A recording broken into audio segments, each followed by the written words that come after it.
네, 전국 상황 보겠습니다. 더불어민주당 이재명 대표가 오늘 검찰의 소환 통보에 응하지 않기로 하면서 검찰이 수사하고 있는 대장동과 백현동 의혹 관련 발언에 대해 조목조목 반박했습니다. 국민의힘 새 비상대책위 사령탑으로 유력하게 거론되던 주호영 전 비대위원장은 위원장직을 맡지 않겠다고 밝혔습니다. 국회 취재기자 연결합니다. 조성호 기자. 네, 국회입니다. 네, 이재명 대표 어젯밤까지 검찰 출석 여부를 고심했는데 결국엔 나가지 않았다고요. 네, 민주당은 꼬투리 잡기식 정치 탄압에 끌려다니지 않겠다며 이재명 대표의 불출석 결정을 알렸습니다. 어제 의원총회에서 이 대표에게 불출석을 요청하기로 결론 내렸고 이 대표가 고심 끝에 받아들인 걸로 보입니다. 어제 서면 조사에 응했기 때문에 출석하지 않는다는 안호영 수석대변인 브리핑 들어보시겠습니다. 이재명 대표는 어제 오후 검찰이 요구한 서면 조사서에 소명에 필요한 답변 진술을 기재하여 중앙지검에 보내고 유선으로 통지했습니다. 서면 조사에 응하였으니 출석 요구 사유는 소멸되었음이 분명합니다. 그러면서 이 대표 발언이 허위라는 검찰 주장을 조목조목 반박했는데요. 백현동 용도 변경 과정에서 국토교통부의 압박이 있었고 국민의힘 압박 때문에 대장동 공공개발을 포기했다는 등의 지난해 경기도 국정감사 때 발언은 모두 사실이라고 주장했고요. 김문기 전 성남도시개발공사 처장에 대한 기억도 경기지사 당선 이후라고 강조했습니다. 네, 이재명 대표가 출석하지 않은 것에 대해서 국민의힘도 입장을 냈죠. 네, 국민의힘은 대변인 논평을 통해 정치 탄압을 들어 소환에 불응한 건 겹겹의 방탄에 의지해 법 위에 군림하는 초법적 존재가 되려 하는 것이라고 비판했습니다. 박정화 수석대변인은 이렇게 말하면서 이 대표와 민주당은 정치 공세를 접고 국민이 의혹을 거둘 때까지 수사에 충분히 응하라고 촉구했습니다.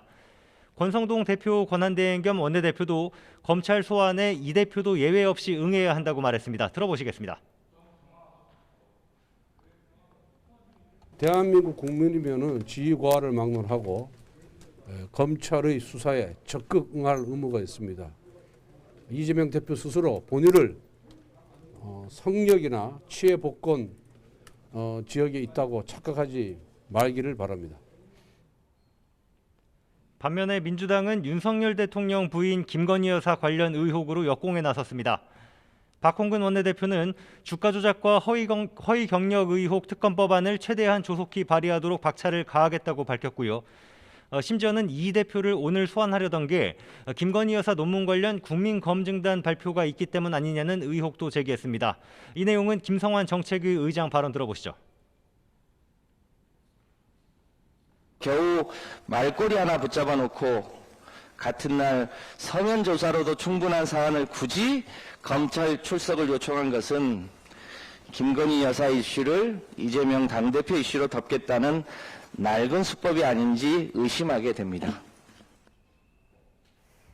자, 그리고 여당은 새로운 비대위 출범을 위한 절차를 사실상 마무리한 상태인데 주호영 전 비대위원장은 새 위원장직을 고사했다고요.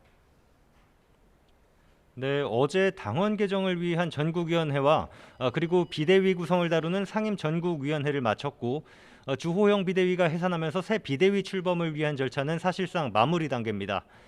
이런 가운데 새 비대위원장으로 주호영 전 비대위원장 재선임이 유력하게 거론됐지만 주 전 비대위원장은 조금 전 기자간담회에서 자신이 맡지 않겠다고 밝혔습니다. 그러면서 중진으로서 당이 위기를 극복해서 안정되고 국민의 신뢰를 회복하기 위해서 무엇이든 하겠다고 덧붙였는데요. 주 전 비대위원장 얘기 들어보시죠.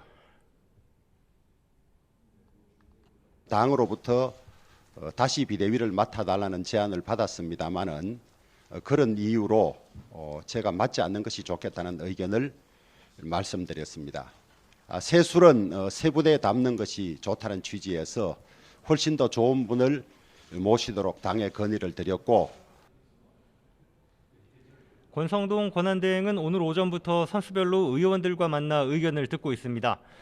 새 비대위원장으로 누가 적합할지 이준석 전 대표가 추가 법적 대응을 예고한 상황에서 당이 어떻게 대응하는 게 좋을지 등에 대한 얘기가 오갈 걸로 보이는데요. 오전 11시부터 중진 의원들과 만남이 있었는데 이 자리에서는 비대위원장 후보군의 이름이 직접 거론되진 않았고 일부 의원들은 비대위가 새로 꾸려졌을 때 법원에서 또 가처분을 인용하면 어떻게 하느냐는 우려 섞인 얘기도 오간 걸로 전해졌습니다. 권성동 권한대행은 간담회를 마친 뒤 기자들과 만나 비대위원장 인선은 내일 늦게나 모레 오전에 알게 될 거라고 말했습니다. 지금까지 국회에서 YTN 조성호입니다.